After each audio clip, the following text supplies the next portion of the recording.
एक महिला अपने पति के साथ एक कमरे में सोई हुई है, साथ में बच्चे भी हैं। पति अलग चारपाई पर है, पत्नी अलग चारपाई पर है। रात को 2:30 बजे महिला को चटकने की और मानो जैसे हड्डियां नहीं करती हैं, ऐसी चटकने की आवाज आती है। उसकी आंखें खुलती हैं, सीधा वो अपनी पत्नी की चारपाई पर अपनी नजर घुमाती है, लेकिन वहां पर पति नहीं था। महिला एकदम डर जाती है, कहती है, ए जी, आप यहीं पर हो, बाहर गए हो? यानी आप जो आंगन होता है उसमें गए हो? देखो जी, मुझे डर लग रहा है, डराने की कोशिश मत करो, मैं पहले ही डरी हुई हूँ। इस आवाज को सुनकर वो बच्चे जो सोए हुए थे वो भी जग जाते हैं, लेकिन उसके बाद ये महिला जैसे ही देखती है कि कहीं से भी कोई आवाज नहीं आ रही, अब मैं आपको बताऊं कि आप सोचिए, वो महिला धीरे धीरे अपनी चारपाई के नीचे देखती है, क्योंकि आवाज चटकने की, जैसे आप उंगली नहीं चटकाते हो, यानी हड्डियों की चटकने की आवाज उनकी खाट नीचे से आ रही है। जैसे ही ये महिला झुकती है, वैसे ही ये बहुत जोर से चीखती है और चीख कर अपने बच्चों को गोद में बैठा लेती है। आखिरकार उसने चारपाई के नीचे ऐसा क्या देखा?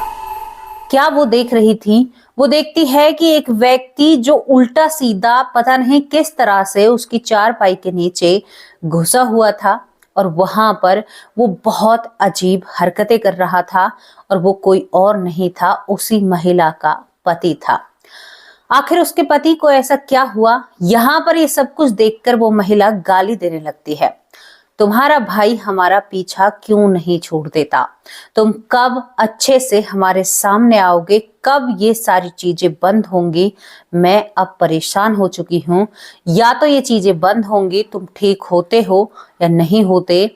लेकिन दूसरी तरह की आवाज में वो पति कहता है, तुम होती कौन हो हम दो भाइयों के बीच में आने वाली? तुम्हें बीच में किसने बुलाया? छोटी हो, छोटे की तरह रहो। मैं तुम्हारा जेठ लगता हूं, और अपना ये जो चेहरा मुझे दिखा रही हो, इस पर पर्दा डालो। जेठ की मर्यादा क्या भूल चुकी हो?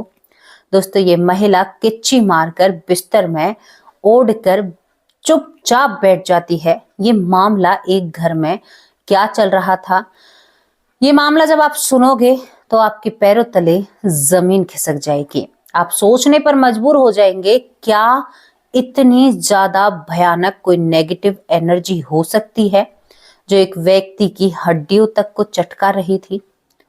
क्या ऐसा हो सकता है? हाँ, ऐसा हो सकता है। मैं हमेशा सच्ची घटना आप लोगों के सामने लेकर आई हूं, और आज एक और ऐसी ही सच्ची घटना जो एक परिवार ने सहा और जो एक परिवार ने कहा कि किस हद तक कोई आत्मा जा सकती है, ये तो आज इस घटना को ही जानकर महसूस होगा। दोस्तों, आपको दो भाइयों की कहानी के साथ लेकर चलती हूँ। दो भाई होते हैं जिनमें एक का नाम हृदय होता है। हृदय छोटा होता है और डिब्बन बड़ा होता है। इनके पास काफी सारी जमीन जायदाद थी। मामला क्या था कि जो डिब्बन है वो बड़ा होते हुए भी उसकी शादी नहीं हुई थी, और जो हृदय था उसकी छोटे होते हुए भी शादी हो गई थी। क्योंकि कहते हैं ना, पहले लोग छिक जाया करते थे, यानी छूट जाया करते थे। अगर बड़े की शादी छोड़ दी, छोटे की कर ली, तो फिर बड़े की शादी होने का कोई मतलब बनता ही नहीं था। फिर उसके लिए रिश्ते नहीं आते हैं। सब सोचते हैं कि कुछ ना कुछ गड़बड़ है जो इसकी शादी नहीं हुई है। दोनों भाई बड़े खुशी और हंसी खुशी रहते हैं। दूसरी तरफ आपको बताऊं, इनके ही दूसरे दादा का परिवार होता है। तो इस घटना में ज्यादा जानकारी नहीं दे पाऊंगी, क्योंकि इस घटना में कुछ घरेलू मामले उलझे हुए हैं, और वो आज भी उलझे हुए हैं। अब दूसरी तरफ क्या होता है कि दूसरी तरफ एक परिवार है जिसमें 4 बेटे हैं, यानी इनके दादा, यानी इनके पिताजी, और इनके पिताजी के भाई, यानी एक भाई के तो ये 2 भाई हो गए, और एक भाई के 4 भाई, यानी दादा दादा इनके भाई हो गए। अब वहां पर इनकी प्रॉपर्टी, अब देखो, जहां पर 4 लड़के हैं तो जमीन कोई रबड़ थोड़ी ही है, उसे खींच सकते हैं, उसे खींच नहीं सकते। वहां पर वो जमीन बटी हुई थी 4 भाइयों में। अब उन पर तो एक एक हिस्सा 4 जगह लगा लीजिए आप, और इन दोनों भाइयों पर आधे का हिस्सा। ऊपर से बड़े भाई की शादी नहीं हुई थी। अब जो 4 भाई होते हैं उन्हें इन बात से जलन होती है, भाई ये तो अकेला ही जो हृदय है और पूरी जमीन जायदाद का मालिक होगा। करीबन यहाँ पर 20 किले की जिम्मेदारी थी। अरे 20 किले एक अकेले पे आएंगे, यहाँ पर 5-5 किले हैं। अब इसी बात के ऊपर रंजिश चलती है। यहाँ पर जो हृदय का भाई डिब्बन होता है यानी बड़ा, वो शादीशुदा नहीं होता है। हृदय की शादी हो जाती है। शादी होने के बाद हृदय के ऊपर दबाव बनाया जाता है कि जो डिब्बन की जायदाद है उस जायदाद को आप हम चारों भाइयों में और 5वां हिस्सा तू लेगा। अब यहाँ पर ये सामाजिक तौर पर तो ये बिल्कुल गलत था भाई, कोई अलग अलग संतानें हैं, कानूनी तौर पर भी गलत था, लेकिन कहते हैं ना कि मोटी बुद्धि मोटी बात। अब ये बात यहाँ पर होती है, वो कहते हैं कि ये तो रंडुआ है, इसकी पत्नी नहीं है, तो इसकी जो जायदाद है वो इधर उधर बटेगी भाई, क्योंकि तुम इसे रोटी ना दो। वो दूसरी तरफ यहाँ पर जो डिब्बन है उसे भी भड़काने की कोशिश करें। अरे डिब्बन तो इसके पीछे अपनी जिंदगी बिता रहा है, किसी दिन ठोकर मार के इस जमीन जायदाद को लेकर तुझे घर से निकाल देगा। तू क्यों किसी का बुरा बनता है? सभी में अपने जायदाद को बांट दे और एक काम कर, सभी के घर से तू खाना और पीना। तो वो कहता है कि क्या मैं कोई कुत्ता हूँ जो हर घर जाकर ऐसे मांगूंगा? मेरा भाई ही मेरे लिए पर्याप्त है और मेरा भाई मुझे मारे या घर में रखे, तुम लोगों को इस बात से क्या है? अब उन लोगों को इस बात की चिढ़ लग जाती है। इस बात को यहाँ पर जो हृदय और डिब्बन है इनके पिताजी से भी किया जाता है। पिताजी इनका इतना भोला भाला था कि हाँ ऐसे भी कर लेंगे। तभी यहाँ पर डिब्बन कहता है कि क्या हराम की जायदाद है आपकी जो ऐसे किसी को दे देंगे? दोस्तों ये बातें होती चलती रहती हैं, ये रंजिश से बढ़ती चली जाती हैं, क्योंकि दूसरा जो पक्ष था वो गलत बातें करता है कि भाई हमें जायदाद किस बेस पर आप ले रहे हो, किस चीज पर ले रहे हो, पुरानी बातें हैं ये। अब रंजिश चली आती है और वो कहता है इनमें से एक व्यक्ति बहुत ही ज्यादा खड़ाक था। जो 4 भाई हैं, 3 तो थोड़े से नरम दिल थे, लेकिन चौथा जो था वो बड़ा ही गुस्से वाला, और मतलब जो उसने ठान ली ना वो करके रहता है। अब ये डिब्बन से कहता है कि डिब्बन अगर तुमने हमें जायदाद नहीं दी तो हम तुम्हें जीवित नहीं छोड़ेंगे। ये जायदाद तुम भी नहीं अपने इस्तेमाल में लोगे, लेकिन हम तुम्हें जीवित नहीं छोड़ेंगे अगर तुमने ऐसा किया। इन चीजों के चैलेंज आपस में इन दोनों परिवार में चलते रहते हैं। और एक और बात, शादी ब्याह में सब एक और हंसी और मजाक, ये क्या चल रहा था। तभी दोस्तों यहाँ पर एक दिन हम सुबह देखते हैं। सुबह यहाँ पर जो हृदय होता है खेतों पर जाता है और खेतों पर जाते ही ये बहुत जोर जोर से रोने लगता है। जो भी व्यक्ति सुनता है भागा दौड़ा आता है। वहां पर पुलिस भी आती है। दरअसल वहां पर हुआ क्या था कि जो डिब्बन है वो, आपने कभी तखत देखा हो, तखत पर लेटा हुआ था और उसके ऊपर कुछ इस तरह से वार किया था कि उसका यहाँ से ये पूरा हिस्सा, मतलब आधा हिस्सा यहीं पर रह जाता है, ये पूरा हिस्सा अलग हो जाता है। और उस समय वो बीड़ी पी रहा था। शायद किसी ने जो उसके शरीर की पोजीशन थी या उसके बॉडी के जो हालात थे, हाथ में यहाँ पे बीड़ी लगी हुई थी और बीड़ी हाथ में ही रहती है और वो बिल्कुल मृत पड़ा हुआ था, यानी पीछे से किसी ने वार किया था। क्योंकि यहाँ पर जो डिब्बन था वो खेतों पर ही रहा करता था। बड़े भाई की पत्नी थी तो वो घर बहुत कम आया जाया करता था। जो खाना पीना होता है वो हृदय के बच्चे खेतों पर ही पहुंचाया करते थे और खेतों पर वो देखभाल करता है। बहुत बड़ी जिम्मेदारी थी, उस पूरी जिम्मेदारी को संभालता है। अब ये वाक्य हो जाता है। अब किसी को भी नहीं मालूम ये किसने किया, रात के वक्त किया, कोई भी सबूत वहां पर नहीं होता है। दोस्तों यहाँ पर उसका अंतिम संस्कार कर दिया जाता है। पोस्टमार्टम क्या करे, सब कुछ सामने था। अब किसने किया, अब यहाँ पर पूछा जाता है तो हृदय भी बहुत अच्छे स्वभाव का था। सोचता है कि हम भाई भाई भले ही हैं, लेकिन हमारे जो दादा के लड़के हैं यानी बड़े ताऊ जी के लड़के हैं वो ऐसा नहीं कर सकते। ये सब कुछ मामला चल रहा था, लेकिन इन बातों को धीरे धीरे जब वक्त निकलता है तभी यहाँ पर जो हृदय होता है वो सोया हुआ होता है और उसका जो भाई मृत हो चुका था, मर चुका था, वो उसके पैर को झटकता है। इतनी जोर से झटक कर तखत में मारता है और कहता है तुम्हें शर्म नहीं आती, तुम सो रहे हो और तेरा भाई भटक रहा है। तूने किसी से जवाब मांगा कि मेरे साथ किसने ऐसा किया? वो कहता है कि भाई तुम यहाँ पर क्या कर रहे हो? मेरे बड़े भाई, मुझे नहीं पता तुम्हारे साथ किसने किया है। तो यहाँ पर ये कहता है कि तुम्हें पता तो सब कुछ है, लेकिन जानबूझकर अनजान बन रहे हो। तुम्हारा वो बाप भी अनजान बन रहा है, उसे भी पता है मेरे साथ क्यों हुआ है। अब इतना ही कहते वहां पर उसकी पत्नी कुछ शोर करती है और यहाँ से वो चला जाता है। दोस्तों इसी तरह से अब यहाँ पर डिब्बन हृदय को रोज रात को जगाता है। रोज कहता है कि तुम्हें मेरा बदला लेना है, तू कब तक ऐसे चुप फरमाइश रहेगा? हवन हो जाता है। शायद हृदय का सोचना था कि हवन के बाद ये हमें छोड़कर चला जाएगा, शायद तब तक ही हमें ये आत्मा परेशान कर रही है, लेकिन वो हवन के बाद भी नहीं जाता है। वो कहता है कि हृदय में भटक रहा हूं, तेरे लिए मैंने लोगों के प्रस्ताव फेल कर दिए, तू मेरे साथ ऐसा कर रहा है, मुझे मजबूर मत कर। वो कहता है कि भाई तू मुझे बताता तो है नहीं तेरे साथ किसने ऐसा किया। और हृदय के मन में भी एक आग जल रही थी। वो बार बार पूछने की कोशिश करता है, लेकिन कुछ ना कुछ ऐसा हो जाता है। और तभी यहाँ पर जो डिब्बन होता है वो कहता है कि अब मुझे गुस्सा है, और वो हृदय के शरीर में प्रवेश करता है। हृदय के शरीर में जब वो प्रवेश करता है तो दोस्तों वो पूरे दिन हृदय के शरीर पर अपना काबू रखता है। काबू कैसा होता है, जब भी वो ताऊ के लड़के इनके घर की तरफ आए तभी यहाँ पर जो हृदय है, जो कभी किसी से एक बात तक नहीं कहता था, वो उछल उछल कर पड़ता है और कहता है कि जिस तरह से इन लोगों ने मुझे मारा है ना, सबसे छोटे लड़के का नाम लेता है, उसी तरह से मैं इनको जरूर मारूंगा, मैं जीवित नहीं छोड़ूंगा। तुम हो तो यहाँ पर ये लोग कहते हैं तुम ऐसा कैसे कह सकते हो कि हमने ही तुम्हें मारा है, तुम्हारे भाई को। वो कहता है कि मैं भाई नहीं हूं, भाई के अंदर बैठा हुआ इसका बड़ा भाई हूं। क्यों, तुम्हें नहीं पता तुमने मुझे मारा है? दोस्तों इतना कहते ही वो ताऊ के लड़के वहां घर से चले जाते हैं, बड़े दादा के लड़के। और यहाँ पर फिर ये बहुत जोर लगाता है। फिर यहाँ पर कुछ संत के पास इन्हें ले जाया जाता है, मंदिर में ले जाया जाता है। वहां पर इनके हालात ठीक कराए जाते हैं, लेकिन हालात अब बद से बदतर होने लगे थे। घर में जो मिट्टी के बर्तन मटके भरे हुए रखे रहा करते थे वो अपने आप फूट जाया करते थे। घर में बहुत सारी चीजें करा ली थी, हवन करा लिया था, सब कुछ करा लिया था, लेकिन कहीं भी कुछ भी शांति नजर नहीं आ रही थी। उस हिसाब से नहीं कराया, किसी तांत्रिक को बुला लाए, कभी किसी को बुला लाए, ये सब कुछ यहाँ पर चल रहा था। एक रंजिश मैं आपको बताती हूँ कि कहाँ से इंसान को कहाँ तक ले जाती है, एक आत्मा का क्या अनुमान होता है। दोस्तों इसके बाद यहाँ पर ये बार बार इसके शरीर में प्रवेश करता है और कहता है बोल अपने बाप को, मेरा जो जिसने मुझे मारा है वो खुला आजाद कैसे घूम सकता है। दोस्तों दूसरी तरफ यहाँ पर जो डिब्बन था वो यहाँ पर इस दादा के लड़के के पास भी जाता है और उसकी बहन के पास भी जाता है और कहता है कि मैं तुम सबको बर्बाद कर दूंगा। और उनके घरों में घटनाएं घटनी शुरू हो जाती है। अब आप कहोगे कि कैसी घटनाएं घटनी शुरू हो जाती हैं, मैं आपको बताती हूँ। जो वो दादा के लड़के थे जिसने वो सब कुछ किया था, उसके घर में उनके पशु मरने शुरू हो जाते हैं। उनके घर में चलता हुआ बिजली का पंखा गिर जाता है।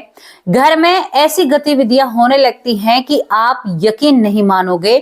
इस डर से यहाँ पर जो ये व्यक्ति होता है इस गांव से फरार हो जाता है। एक हफ्ते के अंदर इस डिब्बन ने पूरे घर में तांडव मचा दिया था और कह दिया था ऐलान कर कर कि बदला तो लेकर रहूंगा, मुझे न्याय चाहिए।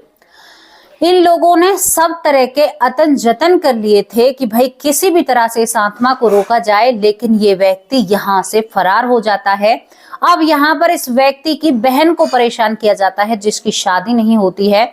उसको इस तरह से डिब्बन परेशान करता है, उसको दिखाई देता है नेगेटिव एनर्जी के रूप में, डराता है। वो भागी भागी आती है और कहती है कि मेरे ही भाई ने जमीन के ऊपर बड़े भाई को इस दुनिया से दूर भेज दिया। जब उसकी ही बहन ये बात कहती है तो वहां पर कानून का डंडा घूमता है। और क्योंकि उस आत्मा ने, जो यहाँ पर डिब्बन है, उस आत्मा ने यहाँ पर इन लोगों को मजबूर कर दिया था। इनके घर में हादसा होना, गतिविधियां बढ़ती ही चली जाती हैं। घर में नुकसान पर नुकसान, लोग बीमार पड़ने लगे थे और घर के हालात खराब होने लगते हैं। कहते हैं उस वक्त तुलसी भी इनके घर में नहीं हरी होती है। अब आपको एक बात हमारी जो समझ में आई, अब देखिए आत्मा ने अपना बदला लेने की कोशिश की, वो अपना बदला ले रही है। जब बहन गवाही देती है कि मेरे ही भाई ने सब कुछ किया तो वो सलाखों के पीछे चला जाता है। तो उसके बाद यहाँ पर हृदय को उसका भाई दिखाई देता है, बहुत शांत स्वभाव में। लेकिन पता है वो फिर क्या कहता है?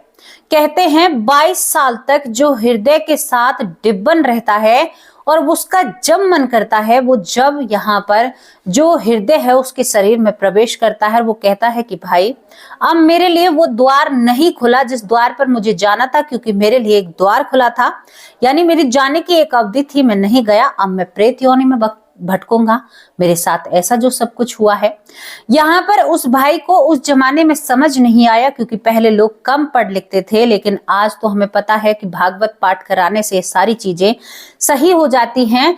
यहाँ पर वो अपने भाई के साथ रहकर जो डिब्बन था वो बहुत खुश था। वो अपने भाई के बच्चों को, एक दिन का जो वाक्य मैं आप लोगों को बताना चाहती हूँ कि जो ये हृदय है, ये सारी गतिविधियों से परेशान हो जाता है जब इसे पता चलता है कि घर के ही लोग इतने धोखेबाज हैं, तो ये उस गांव को छोड़कर शहर में रहने लगता है।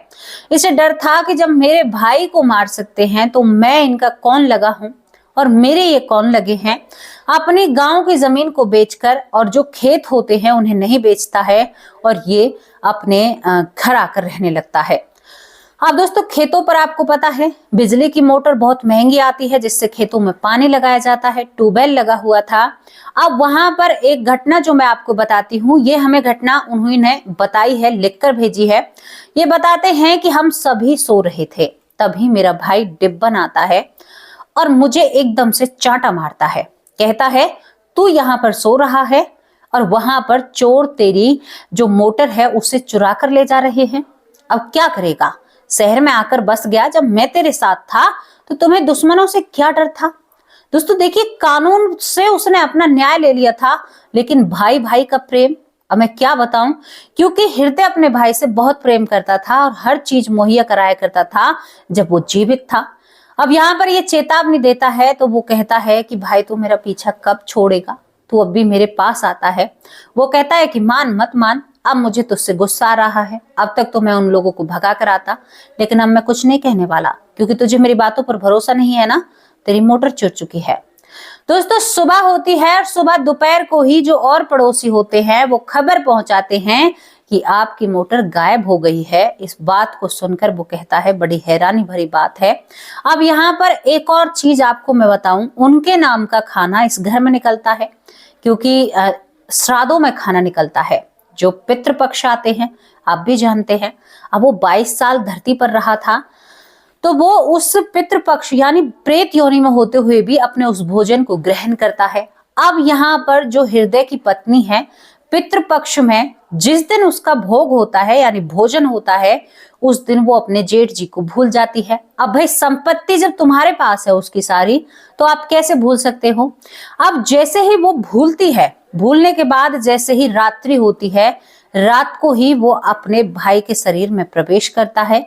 प्रवेश करते ही उस भाई के कान खींचने लगता है और वो एकदम बहुत रौद्र रूप में, ऐसे बुरे रूप में, और इधर उधर भागने लगता है। जब पत्नी को आवाजें सुनाई देती हैं, तब तक वो अपनी पत्नी की चारपाई के नीचे मानो ऐसे चल रहा था, हत्थियों पर और तरुओं पर। यानी आप सोच कर देखिए, एक बच्चे, बड़ा इंसान जब ऐसे चलेगा तो वो कितना अजीब लगेगा, बहुत अजीब लगेगा ना। फिर वो चारपाई के नीचे प्रवेश हो जाता है, मानो उसका शरीर चटक रहा हो, शरीर से अजीब अजीब आवाजें आ रही हो, ये सारी चीजें होती हैं।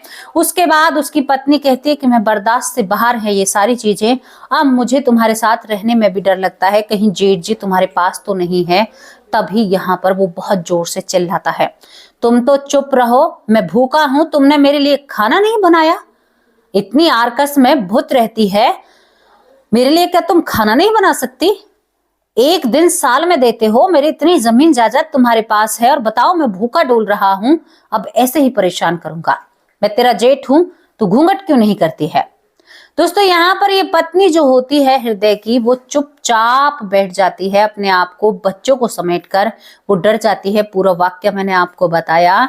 दूसरे दिन वो माफी मांगती है जेठ जी से, सम्मान पूर्वक उनका भोजन निकालती है। भोजन निकालने के बाद वहां पर जेठ जी को भोजन परोसा जाता है और कई बार उनसे माफी मांगी जाती है। कई बार माफी मांगी जाती है कि माफ कर दो, गलती हो गई। और यहाँ पर दूसरे दिन उसके पति का शरीर ऐसे दुखता है मानो जैसे पक चुका हो, जैसे शरीर में बिल्कुल तोड़ दिया हो किसी ने। कहते हैं हृदय यानी डिब्बन जो है हृदय के साथ 22 साल तक रहता है। 22 साल बाद वो वहां से जाता है। कोई भी ताकत उसे अपने भाई से दूर नहीं कर पाई और कभी भी उसने अपने भाई का बुरा नहीं किया। उसे टाइम पर वो भोजन चाहिए था। जब और लोगों से सलाह लेते हैं तो कहते हैं कि वो ऐसी आत्मा नहीं है जो लोगों को परेशान करे, वो केवल जो उसका समय है उसे काट रही है प्रेत योनि में। तो ना ही तो हम उन्हें परेशान करना चाहते हैं, ना ही वो हमें परेशान करेंगे। आप उनका भोजन और आप उनकी मांगी हुई चीजों को देते रहिए। दोस्तों यहाँ पर हृदय जी कहते हैं कि आज भी हमने अपने भाई के नाम की, जो कहते हैं कि इस तरह से पितरों के नाम की जो ईंटें लगाई जाती हैं, 5 ईंटें अपने बड़े बुजुर्गों के नाम की, इस तरह से उनके नाम की ईंटें लगा रखी हैं, यानी उनका घर बना रखा है, स्थान उन्हें दे रखा है। कोई उसे मड बोलता है, कोई कुछ बोलता है। कहते हैं बड़े बड़े त्योहारों पर और पितृपक्ष में हम उनका खास ध्यान रखते हैं।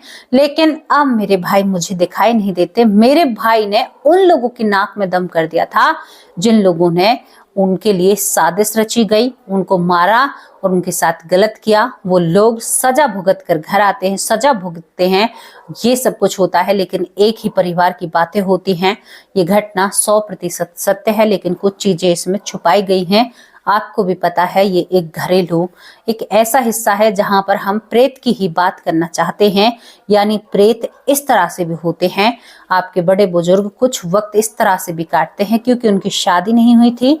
बिना शादी के उसने अपने भाई से ही सारा प्रेम जताया था। 22 साल तक भाई के साथ रहते और भाई के बच्चों तक का ख्याल रखते हैं। कहते हैं कि वो आगाह कर दिया करते थे रात के वक्त, भाई हृदय तुम्हारे घर में ऐसी घटना घटने वाली है, देखो ध्यान रखना, तुम्हारा लड़का छत से गिरने वाला है। एक और घटना मैं आपको बताना भूल गई, उन्होंने तो बहुत बड़ी घटना मुझे बताई थी। वो कहता है कि मेरा बेटा मेरा भाई मेरे पास आता है, मुझे जगाता है। जो प्रेत था उसने कहा कि हृदय सावधान रहना, कल तुम्हारा छोटा बेटा छत से गिर सकता है, उसका ध्यान रखना। मैं बहुत ध्यान रखता हूं, लेकिन पतंग के चक्कर में मेरा बेटा छत से नीचे गिर जाता है। यानी उसकी जो भी बातें थी वो सारी सत्य होती हैं। तो हम फिर बाद में उनकी बातों पर सीधा चलने लगे थे, उनकी बातों का ध्यान रखने लगे थे। दोस्तों ये थी वो घटना जहां 22 साल तक मरने के बाद एक भाई अपने भाई के साथ रहता है। कुछ चीजें इसमें गोपनीय रखी गई हैं, मैं आपसे पहले ही कह देती हूँ। कैसी लगी आप लोगों को स्टोरी, कितना यकीन है, अपनी राय कमेंट बॉक्स में जरूर लिखकर भेजना। मैं आप लोगों से विदा लेती हूँ। शाम को हाजिर होंगे एक सच्ची अच्छी स्टोरी के साथ और आप सभी लोगों के नाम के साथ। तब तक के लिए नमस्कार, जय हिंद।